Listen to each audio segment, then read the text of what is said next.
할렐루야 샬롬하고 인사합니다. 할렐루야 샬롬 샬롬 샬롬 샬롬 샬롬. 하나님 사랑합니다. 여러분 주 안에서 사랑합니다. 오늘 창세기 6장 말씀이죠. 8절에 노아는 야훼께 은혜를 입었더라 이렇게 말씀하고 있습니다. 또 빌립보서 2장 9절에서 13절까지도 이러므로 하나님이 그를 지극히 높여 모든 이름 위에 뛰어난 이름을 주사 하늘에 있는 자들과 땅에 있는 자들과 땅 아래에 있는 자들로 모든 무릎을 예수 이름에 꿇게 하시고 모든 입으로 예수 그리스도를 주라 시인하여 하나님 아버지께 영광을 돌리게 하셨느니라. 그러므로 나의 사랑하는 자들아 너희가 나 있을 때뿐만 아니라 더욱 지금 나 없을 땐 항상 복종하여 두렵고 떨림으로 너희 구원을 이루라. 너희 안에서 행하시는 이는 하나님이시니 자기의 기쁘신 뜻을 위하여 너희에게 소원을 두고 행하게 하신다. 이렇게 말씀을 하세요. 오늘 이 제목이 창세기 6장 8절에 노아는 야훼께 은혜를 입었더라. 노아 found favor 이런 제목으로 함께 은혜를 나눕니다. 사람이 하나님의 형상을 따라 지어졌다 했을 때 그것은 하나님의 좋은 곳으로 우리를 채우셨다라는 뜻이 되죠. 하나님의 형상으로 우리를 지으셨다. 더 좋을 수 없을 만큼 내 좋은 장점만 따서 그래서 우리가 유전자 검사할 때도 보면 우성, 열성 이런 게 있어요. 그죠? 그래서 좋은 것들로 자녀를 잘 낳기 위해서는 건강하게 그리고 한참 왕성할 때 자녀를 두는 게 좋다고 합니다. 나이가 많이 들어가지고 자녀를 낳게 되면 우성보다는 열성인자들이 많이 물림이 있다 그래요. 그래서 우리는 하나님과 닮은 모습, 하나님이 우리의 가장 좋은 것들로 만들어 주셨어요. 하나님의 자녀들로 이 세상에 지어졌습니다. 그리고 하나님은 우리를 지으셔서 이 세계를 다스리는 일을 맡기고자 하셨죠. 아담에게. 그래서 하나님께서 우리를 자신의 대리자로 지으셨다는 뜻도 있습니다. 이 사실을 흥미롭게 쓴 어떤 책이 기억이 나는데 그 책의 저자는 하나님께서 이 세계를 완전하게 지으셨음에도 불구하고 왜냐하면 하나님께서 이 세계를 보시고 좋았더라 하셨기 때문에 그렇죠. 이유인즉슨 그죠. 그것이 완결한 세계가 아니라는 점에 주의를 기울였습니다. 말하자면 하나님께서 처음 아담에게 주셨던 세계는 계속해서 개발해 나가야 하는 세계였다. 쉽게 이해하기 위해서 기술의 발전을 예를 들자면 아담의 시대에는 지금 우리가 가지고 있는 공장의 자동화 시스템이나 농사를 위한 첨단 장비들 그죠? 그리고 편안하게 쉴 수 있는 안락한 주거시설과 문화예술에서 그런 모든 부분은 발전이 없었다. 이것만으로도 보자면 지금 우리가 아담의 시대보다 훨씬 더 진전한 그런 세계에 살아가고 있어요. 그죠? 바로 이런 거죠. 말하자면 하나님께서 첫 세상을 지으실 때 모든 개발이 끝난 완료된 세계를 주시지 않고 열린 세계, 얼마든지 개발 가능성이 있는 세계를 주시고는 사람에게 이 세계를 다스리게 하셨다라는 거예요. 즉 우리는 이 세계의 왕이었고 이 세계의 통치자고 예수가였다. 하나님께서 펼쳐놓으신 커다란 도화지 위에 우리가 원하는 대로 마음껏 펼치면서 창작을 할 수 있는 자유가 주어진 진정한 세계의 왕이었다. 그런데 이때 타락이 일어나죠. 오늘 우리가 맞닥뜨리는 주제가 바로 이 타락입니다.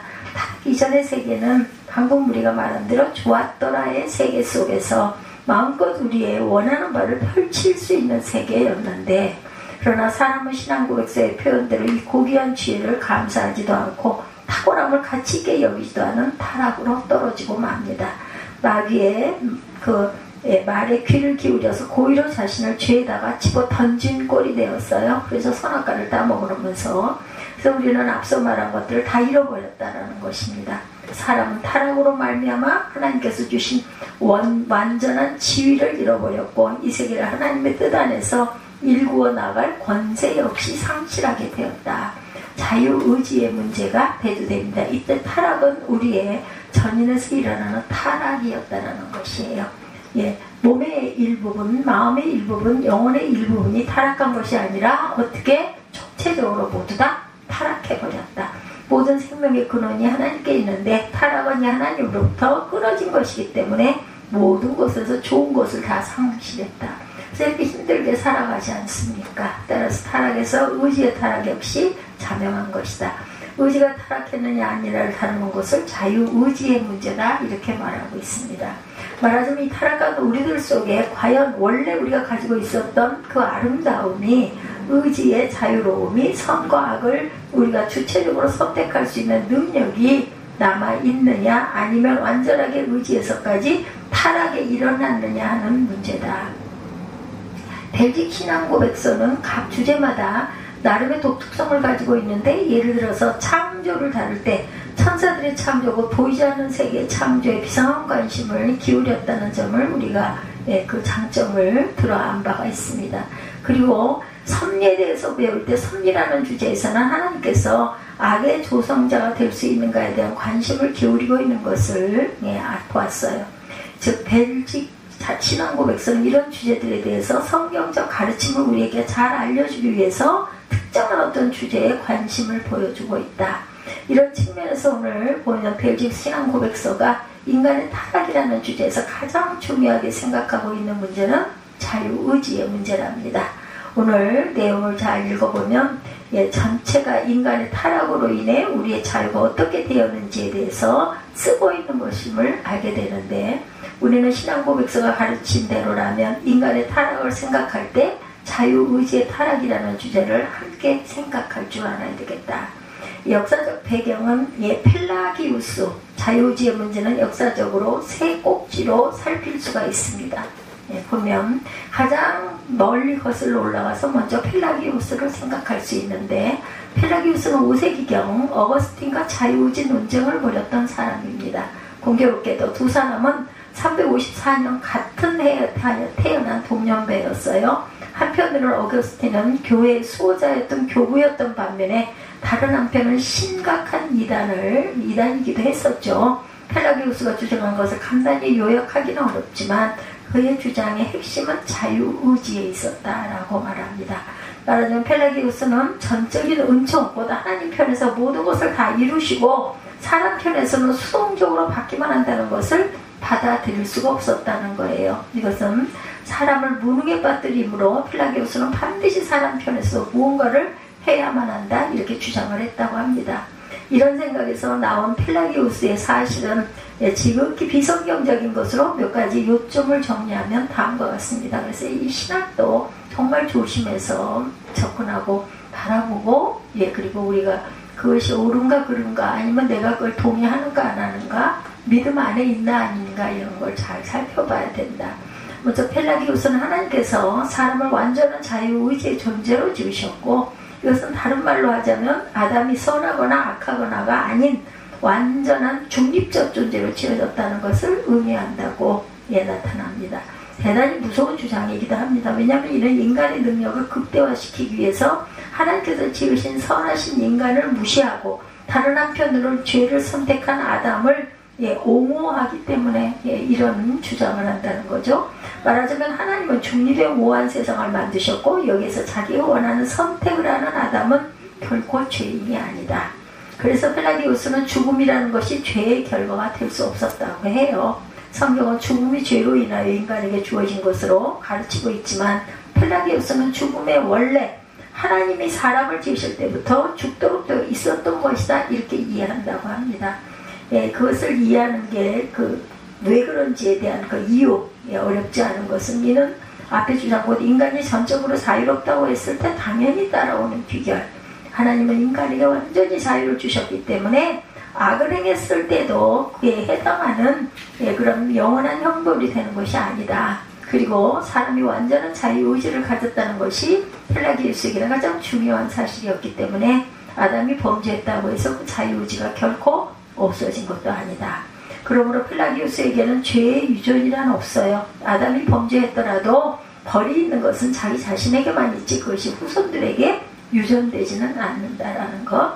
그래서 펠라기우스에 의하면 새롭게 태어나는 모든 아기들은 아담과 똑같이 중립적인 존재로 태어난다. 원죄라는 것이 없다. 그러면 아담 그 다음에 그의 의당 따라오는 질문이 왜 그러면 모든 사람이 죄를 짓는가라는 것입니다. 이에 대해서 펠라기우스는 예, 모범 때문이다라고 대답했다고 그래요. 조상이 지은 죄가 후손들에게 본이 되어서 그것을 따라 짓는 것이지 결코 본질상 죄인이 되었기 때문에 죄를 짓는 것은 아니다 이렇게 주장한다고 합니다. 그리고 당연한 것이겠지만 펠라기오스는 구원이 전적으로 하나님의 은총에 있다는 것도 믿지 않았다고 그래요. 펠라기오스는 사람이 스스로 자신의 구원을 받을지 안 받을지를 결정한다 이렇게 믿었다고 하죠. 따라서 당연히 여기에는 성도의 견인 같은 것은 있을 수가 없다. 이에 대해서 어거스틴은 성경 말씀을 따라 첫째, 인간은 중립적 존재로 지어진 것이 아니라 선하게 지어졌으며 죄로 인해 타락한 후에는 악하게 되었다. 두 번째, 따라서 죽음이란 죄의 결과, 죄의 형벌임을 말하고 있고, 그리고 죄는 유전되는 것이어서 아담으로 인해 모든 사람이 죄인이 되었다는 것을, 그리고 죄를 짓는 것은 모범을 보고가 아니라 본성적이며 구원은 전적으로 하나님의 은총만으로 되는 것임을 잘 가르쳤습니다. 우리가 이 어거스틴의 그 논을 그대로 받아서 성경 말씀 속에서 깨달아 알고 가기 때문에 아주 쉽죠. 이 말씀은 펠라기우스 주의는 431년 에베소 총회와 529년 오렌지 총회를 통해 공식적으로 이단으로 정죄되었다고 합니다. 사실 펠라기우스 주의는 성경과 너무나도 불일치하기 때문에 어거스틴의 가르침을 지지하는 것은 어렵지 않고 우리 또한 금방 그게 맞지 그게 무슨 말이야 이렇게 생각을 하죠. 문제는 이로 인해 펠라기우스 주의가 사라지지 않았다는 것입니다. 이후 역사에서 펠라기우스는 약간 과격함을 교정해서 최후에도 인간은 여전히 자유의지로 존재하고 구원을 위해 하나님이 1차적으로 기여하시지만 거기에 인간도 노력을 보태야 한다는 절반 펠라기우스주의로 역사 속에 살아남았고 이것은 중세 로마 교회의 정통 입장이었다고 합니다. 중세 로마 교회의 정통 입장. 로마 교회의 공식적 입장이라고 할 수 있는 트렌트 공의회 545년에서 1563년, 1545년에서 1563년, 45년, 63년이면 한 18년 정도. 이와 관련된 항목을 보면 타락한 인간의 자유의지가 적어도 소멸되지 않았다. 그러나 그 능력에 있어서 약화되었고 감소되었다고 하면서 누구든지 아담의 죄 이후 사람의 자유의지가 이루어졌고 소멸되었다고 주장하는 자는 저주를 받을 것이다 이렇게 말했다고 합니다. 역사적 배경, 에라스무스와 루터에 대해서 나옵니다. 이 아르마니우스 이후에 종교개혁 시기에 유명한 인문주의자였던 에라스무스와 루터와 자유의지 논쟁을 벌여요. 에라스무스와 루터는 원래 같은 진영에서 돕는 입장에 있었으나 에라스무스는 종교개혁의 진영으로 완전히 돌아오지 못했고 결국은 루터를 대적하는 입장이 되고 말았다고 그래요. 1514년 마틴 루터 종교개혁자죠. 1524년에 에라스무스는 자유의지론이라는 논문을 출간해서 루터를 공격했고 루터는 이에 대항해서 노예의지론이라는 논문으로 응수했다고 합니다. 기본적으로 에라스무스가 가진 입장은 전형적인 반펠라기우스 입장과 유사했다고 그래요. 에라스무스는 우리의 구원에 대해 말할 때 하나님을 제1원인 그리고 사람을 제2원인이다 이렇게 설정했다고 그러죠. 구원은 하나님께서 행하시는 일인데 제2구원인자가 되는 사람이 여기에 기여를 해야 한다 이렇게 주장한다고 그래요. 겉으로 보기에는 루터나 에라스무스 모두 하나님께서 구원하신다라고 말하지만 의미가 다르다. 루터는 요한복음 15장 5절 말씀을 인용해서 그리스도를 떠나서는 아무것도 할 수 없다라고 주장하지만 에라스무스는 인간에게 자유의지가 존재하고 따라서 구원에 대해 무언가 기여를 할 수 있다고 했다고 합니다. 루터는 여기서 더 나아가 노예 의지론을 말할 때 이전의 교회사에서 다루어졌다는 것보다 훨씬 더 과격하고 단호하게 자유의지를 배척합니다. 루터는 자유의지 자체를 완전하게 거부하고 루터의 말에 의하면 자유의지란 하나님만이 가지고 있는 속성에 해당된다 이렇게 주장을 했다고 그래요.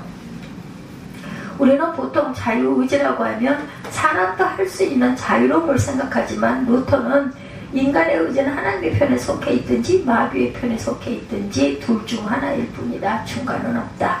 즉 진정한 의미에서 자유란 피조물인 우리에게는 존재하지 않는다. 그러므로 성도들인 우리가 가야 할 길은 자유의지를 되찾는 것이 아니라 사단의 종된 의지로부터 그리스도의 종의 의지로 회복되는 것이다. 이렇게 주장한다고 합니다. 이렇게 말할 때 죄인은 우리에게는 자유의지는 훨씬 더 없는 것이 돼요. 말하자면 루터는 단순히 반펠라기오스의 주장을 반대했을 뿐 아니라 자유의지에 대한 의견을 훨씬 더 많이 진전시킵니다. 그리고 세 번째 꼭지는 우리 교회에서 자주 듣고 배운 아르마니우스 때문에 일어난 일, 이 일은 17세기 1600년대에 일어난 일입니다. 1610년에 아르마니우스의 추종자들은 자신이 가지고 있는 반펠라기우스적인 주장을 한국으로 만들어 총회에 상소합니다. 이 때문에 모여진 회의가 도르트 회의, 도르트문트 회의이고 여기에서 만들어진 신경이 도르트 신경입니다. 아마 들어보셨을 거예요. 그리고 아르마니우스의 그 망령은 이후 철저히 칼빈주의자였던 웨슬리에게도 영향을 미쳐서 감리교회가 이런 생각을 지지하게 되었고 오늘날 감리교회나 성결교회는 기본적으로 반펠라기우스적인 사상을 가지고 있다고 합니다. 그리고 로마교회가 여전히 똑같이 이 생각을 가지고 있다는 것, 그리고 자유의지 문제의 두 가지 기둥. 그렇다면 이 자유의지 문제의 핵심은 뭘까? 신앙고백서가 잘 정리하고 있듯이 자유의지 문제의 핵심은 두 가지로 정리가 됩니다. 한편에서는 인간이 완전히 부패했다는 것, 다른 한편에서는 좋은 것은 하나님께로서만 나온다는 것입니다. 그러니까 14조를 통해 이 자유의지 문제를 배울 때 우리는 벨직 신앙고백서가 이것을 우리에게 논증하고 있다는 것 또한 기억해야 되겠다.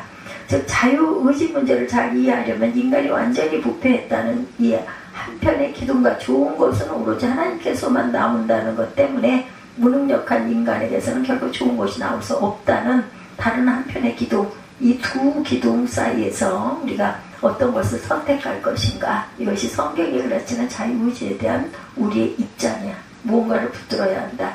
전적인 부패에 대해서 생각해 봅니다. 전적인 부패가 자유의지 문제의 두 기둥 중에 하나가 되는 것은 자유의지가 있다는 것은 인간이 선적으로 부패하지 않았다는 뜻이 되기 때문이다. 로마교회나 앞서 말씀드린 대부분의 그 반펠라기우스주의는 인간이 타락하기는 했지만 전적으로 완전히 타락한 것은 아니다, 이렇게 가르쳤다고 그래요. 그래서 인간에게는 하나님께서 우리에게 무언가를 불러일으켜 주기만 하면 하나님을 믿고 구원받을 수 있는 요소가 잠재적으로 존재한다. 즉 반펠라기우스주의는 전적인 부패를 부인하고 따라서 자유의지의 부분 역시 옹호할 수밖에 없었다. 그리고 이런 사실은 한국교회 안에서 신학적인 문제보다는 실제적인 면에서 많은 문제를 양산했다고 합니다. 말하자면 할 수 있다는 식의 운동들, 예를 들면 뭐 초청주일, 전도축제 등을 할 때 나도 할 수 있다라는 이미지를 심어주는 것이나 설교에서 자주 긍정적 사고방식을 가지라고 말하는 것, 이런 것들이 전형적인 반펠라기우스주의의 영향이다. 곧 사람들의 속에는 무언가 선한 것이 남아있기 때문에 마음속에서 일어나는 이런 종류의 긍정적인 힘으로 인생을 변화시킨다라고 믿는 것이라고 합니다. 조금만 생각해보면 불신 CEO들이 이런 마음을 가지고 회사를 잘 이끄는 것이나 성도가 이 마음을 갖고 있는 것이 뭐가 다른지 설명할 길이 없어요. 결국 신앙은 아무것도 아니고 예수 없어도 인생은 잘 살 수 있게 된다. 어쨌든 이런 모든 신학적 혹은 실제적인 문제들을 모두 전적인 부패에 대한 인정과 연결되어 있다고 그래요. 한국교회 대다수의 성도들은 누군가에게 배우지도 않았는데 자유의지를 다 인정합니다. 또 그러면서도 전적인 부패도 인정해요. 그러나 둘은 공존이 불가능하다. 완전히 부패했는데 다른 한편으로는 자유롭게 선을 선택할 수 있다라고 얘기하죠. 문장이 성립이 안 돼요. 완전히 부패했으면 선을 선택할 수 없거나 선을 선택할 수 있으려면 완전히 부패하지 않아야 되겠죠. 전적 부패도 인정하고 자유의지도 인정하는 것은 한국교회 신학적 빈곤에서 나온 현상이다. 이 선적 부패에 대해서 신앙고백서가 설명하는 점을 살펴보면 먼저 사람이 타락할 때 신앙고백서는 자신의 모든 본성이 타락했다라고 표현합니다. 말 그대로 모든 본성, 타락의 여파가 없는 것이 없어요. 그리고 다음 부분에 보면 사람은 사악하게 되고 그릇되게 되어서 모든 길에 있어 부패했다. 부패는 부분적인 게 아니라 한번 썩기 시작하면 어떻게 돼? 완전히 썩죠, 결국은. 그리고 잃어버린 것에 대한 설명도 사람은 하나님으로부터 받았던 이전의 고귀한 선물들을 전부 다 잃어버렸다. 그리고 이렇게 된 것은 사람이 피해를 받은 것으로 보지 않고 전적으로 인간이 스스로 자발적으로 악과 부패에 뛰어든 것이다, 이렇게 봤다고 그러죠. 마귀의 말에 귀를 기울여 고의로 자신을 죄에 지배받게 했다. 자신의 모든 본성이 타락했다가 아니라 자신의 모든 본성을 타락하게 했다. 스스로 영적, 육적 죽음에 이르게 만들었다. 예, 전혀 변명할 여지가 없습니다. 모든 본성이 타락했고 우리는 길에서 부패했어요. 모든 길에서. 그리고 하나님의 선물 전부를 잃어버렸다. 이렇게 말하면서 성경을 한 부분 인용합니다. 요한복음. 왜냐하면 성경에 우리에게 빛의 어둠에 비치되 사람이 깨달지 못하더라고 말했듯이 요한복음 1장 5절에 사도 요한은 여기서 인간을 어둠으로 부르고 있습니다. 예, 성경이 그리고 있는 인간과 완전히 부패로 인한 전적인 무능력이다. 요한복음의 그 표현대로라면 빛이 없을 정도가 아니라 지독히 어두워서 빛이 비치는데도 어둠은 이 빛을 알아채지도 못했다. 너무 깜깜해서. 이것이 자유의지의 한쪽 빛입니다. 사람이 전적으로 무능하다. 이런 무능 가운데 있다는 것은 예, 인정하는 사람이 어떻게 우리에게 자유의지가 있다고 추정할 수가 있겠는가. 우리는 루터 선생님 말씀대로 죄의 종으로 노예 그 의지밖에 갖고 있지를 않는다. 선한 것이라고 찾아볼 수도 없고 도저히 선으로 기울 가능성이 전혀 없는 상태. 이것이 바로 우리 모두의 상태다. 그래서 하나님께만 있는 선함이 드러납니다. 이렇게 한쪽 면에서 전적인 무능력, 완전한 부패를 인정하면 이제 구원의 길은 어디에만? 구원의 길은 오직 하나님께만 있다가 됩니다. 우리에게 자유의지가 있어서 구원의 길을 보거나 붙들 수 있는 것이 아니라 선함은 하나님께만 있고 인간이 그 선함의 혜택을 받을 수 있는 방법조차도 하나님께만 있다. 이를 신앙 고백서의 홍수 같은 수많은 말씀 인용을 통해 증명해보면 요한복음 6장 44절에 나를 보내신 아버지께서 이끌지 아니하면 아무라도 내게 올 수 없다. 이렇게 말씀하고 있습니다. 이 두 기둥 간의 연계성을 이해해야 되는데 이 연계가 말씀에서 나타납니다. 사람이 어떻기 때문에 전적으로 무능하기 때문에. 그래서 이 말씀은 아무도 스스로의 의지로 내게 올 수 없다고 말해요. 그러면 이렇게 올 수 있도록 만드는 누가? 예, 누구인가? 누구만 가능한가? 나를 보내신 아버지께서 이끄셔야 되는 것이다. 이렇게 인간의 전적 무능이 예, 바탕이 될 때야 우리 모든 선함을 행하는 의지들이 아버지께로만 온다는 것을 고백할 수 있다. 그리고 로마서 8장과 고린도전서 2장에 인용해보면 고린도전서 2장 14절입니다. 육신의 생각이 하나님과 원수가 된다. 로마서 8장 7절이죠. 또한 육에 속한 사람은 성령의 일을 예, 받지 않는다. 고린도전서 2장 14절입니다. 육신의 생각이나 육에 속한 사람이나 전적으로 우리의 본성에 관해서 언급합니다. 성경은 분명하게 이 본성을 따를 때는 결코 하나님께 도달할 수 없다는 것이 분명해요. 아무리 중세 스콜라 신학처럼 합리적인 이성에 후한 점수를 주고 현대 교회들처럼 사람의 긍정적 사고를 높이 사더라도 결단코 하나님께는 도달할 수가 없다. 이것이 성경의 가르침입니다. 그럼 어떻게 우리가 자유의지로 보이는 일들을 이해할 수 있겠는가? 이 대답이 바로 빌립보서 2장 13절입니다. 너의 안에 행하시는 이는 누구? 하나님이시니 자기의 기쁘신 뜻을 위하여 너희로 소원을 두고 행하게 하시나니. 소원의 항구로 인도하시죠. 이 부분을 잘 보아야 할 필요가 있습니다. 이 구절이 자유의지의 문제를 푸는 핵심 열쇠라고 할 수 있는 성경 구절이다. 자유의지를 옹호하고 있는 이들이 믿었던 내 속에 있는 자유의지라고 여겼던 것의 정체가 무엇인지는 이 구절에서 나옵니다. 10절과 13절 그러므로 나의 사랑하는 자들아 너희가 나 있을 때뿐 아니라 더욱 지금 나 없을 때도 항상 복종하여 두렵고 떨림으로 너희 구원을 이루라. 12절에서 너희 구원을 이루라 그랬어요. 계속 보면 너희 안에서 행하시는 이는 하나님이시니 자기의 기쁘신 뜻을 위하여 너희로 소원을 두고 행하게 하시나니. 초등학교 아이도 알 수 있는 문장이죠. 하나님은 우리에게 두렵고 떨림으로 구원을 이루라 이렇게 명령하셨어요. 그리고 곧바로 그 일을 행하시는 분이 누구라고? 하나님이시다. 그리고 방법이 뭐예요? 하나님께서 자기의 기쁘신 뜻을 이루기 위해서 우리에게 소원을 주셔서 행하게 하신다라는 것입니다. 여기 두 단어를 주목하시기 바라는데 자기의 기쁘신 뜻을 이루기 원하셨다는 것, 그리고 우리에게 소원을 주셨다는 것. 예, 아버지의 뜻을 이루기 위해서 우리에게 소원을 주셨다. 하나님께서 이루고자 하시는 기쁘신 뜻, 유도키아, 이것은 하나님의 즐거움입니다. 예를 들어서 시편 51편 19절에 그때 주께서 의로운 제사와 번제와 온전한 번제를 기뻐하시리니 저희가 스스로 주의 단에 드리리다 이렇게 말해요. 이때 사람들의 번제를 하나님께서는 기뻐하신다. 이것이 기쁘신 뜻이라는 것을 의미합니다. 하나님이 제사를 드릴 때 하나님의 뜻이 만족되고 하나님은 그것을 기뻐하세요. 빌립보서에서 하나님이 기뻐하시는 일은 인간의 구원입니다. 사람을 구원하시는 일을 하나님은 기뻐하신다는 것, 사람의 구원이 마치 하나님의 제사 제물을 받으실 때처럼 하나님이 기뻐하시는 바가 된다는 거예요. 그런데 이 기쁨을 위해서 하나님께서 하신 일은 사람의 마음에 소원을 두시는 것입니다. 여기 소원, 뗄로이라는 말은 원하는 것을 말하는데 중요한 것은 신약 성경의 수많은 곳에서 이 단어가 하나님의 뜻, 하나님의 기쁨을 말하기 위해서 사용되었다라는 거예요. 그래서 우리가 원어를 좀 알아야 합니다.